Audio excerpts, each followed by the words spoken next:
There are places in the vast American Southwest where people prefer not to look unless absolutely necessary. Vast deserts with sparse, withered trees, abandoned trailer parks, and lonely roads stretching through the desert without end. These are territories where time seems to slow down and life stops. The sun scorches the earth during the day, and at night an icy cold descends on it. Sometimes it seems that these places themselves are designed to inspire fear and a sense of loneliness. It was in one of these corners in the middle of endless sands that the story of Jack began, who decided to spend several days here in complete isolation. Jack was a photographer. His fascination with landscapes and wildlife often took him to the most remote corners of the country. He loved to get to places where there were no people, where you could catch a special, untouched time and capture it on film. He went where even the locals didn't go. That was what attracted him the most.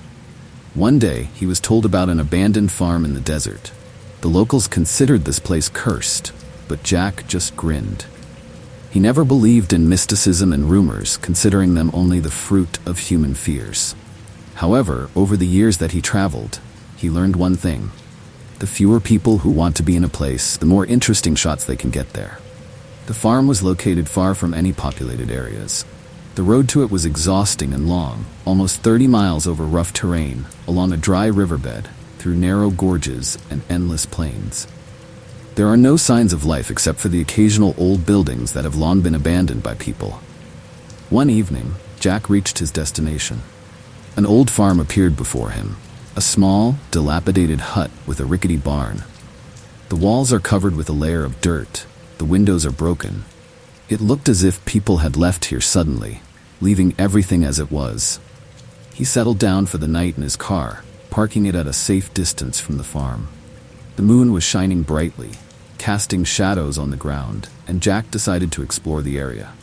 A noisy but familiar desert wind blew across his face as he took his first steps towards the hut. There was a strange silence in the air, too deep even for this place. The barely audible rustle of sand underfoot and the creaking of old farm planks, no more sounds. As Jack approached the barn, he was attracted by a strange sight. Inside, among the scattered tools and remnants of equipment, he saw something that at first seemed to him the figure of a man. But it wasn't a figure. It was an old hunting skin thrown on the floor. She looked like someone had taken her off an animal quite recently. Local customs or superstitions, he thought. But something about that skin made him uncomfortable. There was a faint smell coming from her, like something long dead, but not completely decayed. On the first night, Jack decided to stay in the car, wrapped in a sleeping bag. He had spent too much time in the wild to trust the huts standing in such places. The night was dark and quiet, but he couldn't shake the feeling that something was nearby. The sound of the wind at times resembled muffled footsteps, or the rustle of dry grass, as if someone was slowly approaching his car. But every time he strained to peer into the darkness, nothing happened. The next day, Jack continued to inspect the farm. There was nothing unusual inside the hut, except for a couple of old things left by the old owners. One of them was a diary. The cover was tattered, the pages were yellowed with age. There were traces of handwriting on some of the pages, almost illegible in places. Flipping through it, Jack noticed strange entries. "Today I heard those sounds again. They come at night when everyone is asleep. I'm afraid that if we don't leave here, something will happen. The noise is getting closer. Every time I go out to check, everything goes quiet." Jack suppressed a smile. Another superstition. He put down his diary and decided to take some pictures of the farm at sunset. The shadows falling from the collapsed buildings created perfect compositions.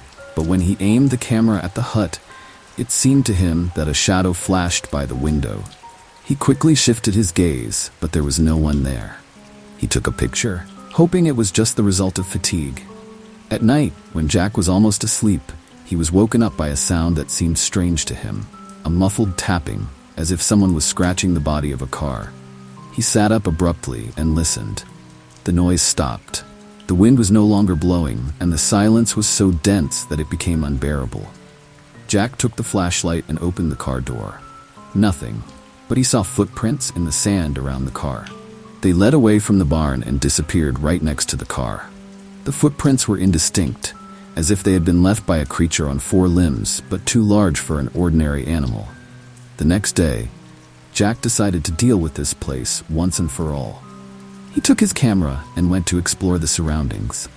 The further he went into the desert, the stronger the feeling that someone was watching him. But whenever he looked back, he saw only endless sands. It was already getting dark when he returned to the farm. After taking one last look at the hut, he decided to capture the final shots. But when he held the camera up to his eyes, he froze. A figure stood on the threshold. Jack froze, but realized that it wasn't a human being. It was the same skin that seemed to move on all 4s. Jack felt his heart begin to beat faster. The figure at the hut remained motionless, as if frozen in expectation. He tried to focus on her through the lens, zooming in on the camera. Now it was possible to consider a little more details. It was a man, but there was something wrong with his appearance. He was standing in a strange position, leaning forward slightly, as if his body could not support its own weight. Jack put the camera away and froze, listening. There was a frightening silence in the air, broken only by his own breathing. For a moment it occurred to him to get closer, to find out who it was, but something inside stopped him abruptly. His instincts told him it was a bad idea. The figure suddenly began to move. Slowly but surely she stepped forward. Jack took a reflexive step back, his hand going to his belt, where hung the knife he sometimes used for woodwork. The memory of the footprints leading to his car came back to mind. Jack didn't know what he was dealing with, but staying put was stupid. He decided to leave without showing fear. Moving slowly towards the car, Jack tried not to lose sight of the figure. However, she was no longer moving. When he reached the car, quickly closed the door and turned on the engine, the figure began to approach again. Its movements became a little faster, but still unnatural. Like a person with an injury. Jack didn't wait. With a sharp U-turn, he left the farm, kicking up a cloud of dust behind. As he drove along the deserted road, he kept looking around, expecting that figure to reappear somewhere in sight. But apart from the endless sands and lonely rocks, nothing was visible. Leaving the farm far behind, Jack began to come to his senses. But an unpleasant feeling grew inside him that this place would not let him go so easily. When he finally reached the nearest town, the feeling of anxiety subsided a little, but his thoughts were still spinning around those strange events. Jack rented a room in a cheap motel for the night and tried to distract himself by watching the footage on his camera. He suddenly felt uneasy when he came across a picture of the hut taken before he saw the figure. In the photo, in addition to the building itself, a shadow of a man could already be seen at the entrance, but it was so blurred that Jack did not pay attention to it earlier. It was as if that person had been standing there all the time. He just didn't notice him right away. It was as if someone was already watching him, long before he realized it. After Jack carefully examined the photo, the feeling of anxiety came over him again. But he tried to convince himself that it was just a coincidence. The blurred shadow could be the result of a trick of light or interference on the camera. He closed his laptop, turned off the light, and trying to calm down, went to bed. The knocking was light, insistent, as if someone was trying to get his attention but did not want to wake the other guests. Getting up from the bed, Jack went to the door and cautiously looked through the peephole. Nothing. An empty corridor.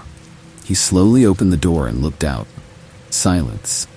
Cheap wallpaper lined the wall, and an old carpet covered the floor. No sign of people. But as soon as Jack went out into the hallway, he noticed footprints.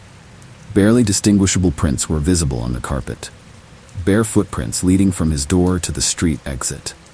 Jack tensed. It couldn't be a coincidence. He resolutely closed the door and went back inside, trying to figure out what to do next. Leave immediately? But what will it solve? I kept thinking about the strange figure at the cabin, the footprints near his car, and now these footprints are in the motel. It seemed like someone was deliberately trying to make him pay attention to it. And worst of all, Jack didn't understand who was doing it or why. The morning brought only minor relief. Jack decided to go to the local sheriff's office to tell about the strange events, hoping that he would be able to somehow explain what was happening.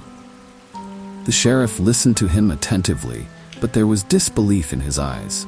When Jack mentioned the figure and the footprints, the sheriff frowned. "There are tramps here from time to time," he said, interrupting Jack. Local farms and deserts attract people who live outside the law. They may behave strangely, but mostly they are just looking for food or shelter. Perhaps you just came across one of these. Jack knew the sheriff was trying to calm him down, but something about the story didn't add up. Tramps? But how does that explain the footprints in the desert and at the motel? And why did the figure move so strangely, as if it wasn't quite human? The sheriff gave him some on-duty advice on how to better protect his property and car and recommended that he stay away from abandoned places. But this did not satisfy Jack. He left town thinking that there were still no answers, and perhaps more questions than before. Driving past the farm on the way back, Jack didn't stop. He only took one last look at the old hut and realized that this place would always remain with him, not physically, but as something that he would never be able to forget. The farm had become a part of him, some disturbing memory that he would probably never be able to get rid of. Weeks have passed. Jack has returned to his normal life in the city, but something has changed in him. He continued to work and socialize with friends, but his thoughts kept returning to that farm. He had dreams, scenes from the desert, where he saw that strange figure whose silhouette haunted him. The dream was so realistic that when he woke up, he lay in bed for a long time, thinking about what it really was. One day, when Jack returned home after a long day at work, he decided to review all the pictures taken at the farm. He wanted to figure out what happened back then, and maybe find at least some clue. Enough time had passed for his emotions to subside, and now he could calmly analyze everything he saw. Jack opened the folder with the photos on his computer. Flipping through the images one by one, he noticed small details that had escaped his attention at that moment. A shadow by the hut, footprints by the car, blurred silhouettes in the desert. Everything seemed less mysterious than it had then, but the feeling of anxiety did not leave him. And so in one of the pictures, he noticed something strange. Jack zoomed in and held his breath. In the photo taken against the background of the hut, there was a man standing. Now it wasn't a blurred silhouette, it was a clear figure. A stranger standing at the door of the hut and looking directly into the camera. He didn't look like someone Jack had seen before. It was a different person. But the scariest thing was that Jack remembered for sure that when he took this picture, there was no one near the hut. He realized with horror that someone had been there all this time. Someone was watching him while he was taking pictures. The stranger did not try to hide. On the contrary, he deliberately stayed in the frame, as if he wanted Jack to notice him. But who could it be? And how did he end up in all the pictures that Jack just hadn't noticed before? Panic set in, but Jack, despite his fear, tried to keep his sanity. He opened the door and looked out into the hallway. Empty, just like that night at the motel. But now he knew that someone was watching him. That night, he packed up and left his house. The endless feeling of being watched made him not stay in place. Jack thought that by leaving, he would be able to leave these oddities behind. But as he left the city, he couldn't get rid of the thought that the same stranger was still watching him somewhere nearby. This man was real, and maybe he was a lot closer now than Jack could have imagined.